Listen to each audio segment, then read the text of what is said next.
Producers association തെരഞ്ഞെടുപ്പുമായി ബന്ധപ്പെട്ട് സാന്ദ്ര തോമസിന് തിരിച്ചടി.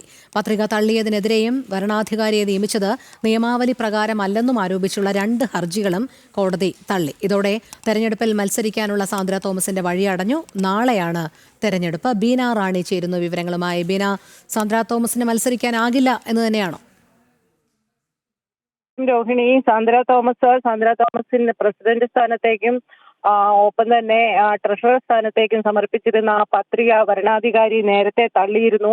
ഇതിനെതിരെ സമർപ്പിച്ച ഹർജിയിൽ എറണാകുളം സബ് കോടതിയിലാണ് ഇപ്പോൾ വിധി വന്നിട്ടുള്ളത്. ഹർജിയിൽ നേരത്തെ വാദം പൂർത്തിയായിരുന്നു.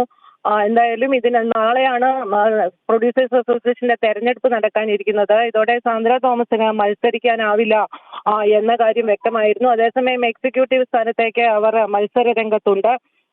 ബൈലോ പ്രകാരം നിർദ്ദേശിക്കുന്ന യോഗ്യത ഇല്ലെന്ന് ചൂണ്ടിക്കാട്ടിയായിരുന്നു വരണാധികാരി നേരത്തെ സാന്ദ്രയുടെ പത്രിക തള്ളിയത്. അതായത് 3 സിനിമയെങ്കിലും സാന്ദ്ര പ്രൊഡക്ഷൻസിന്റെ പേരിൽ നിർമ്മിക്കപ്പെട്ടിട്ടുണ്ടെങ്കിൽ മാത്രമേ പ്രധാന സ്ഥാനങ്ങളിലേക്ക് തെരഞ്ഞെടുപ്പിൽ മത്സരിക്കാവൂ എന്ന ബൈലോയിൽ നിയമമുണ്ട്. അത് സാന്ദ്രയുടെ കാര്യത്തിൽ സാധിക്കില്ല എന്നതുകൊണ്ടാണ് വരണാധികാരി പത്രിക തള്ളിയിരുന്നത്.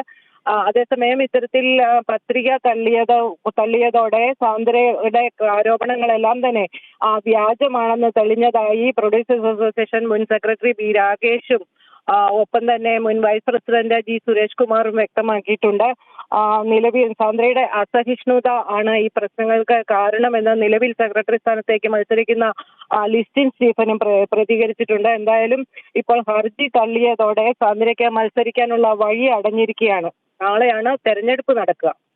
ശരി, ബീന റാണിയാണ് വിവരങ്ങൾ നൽകിയത്.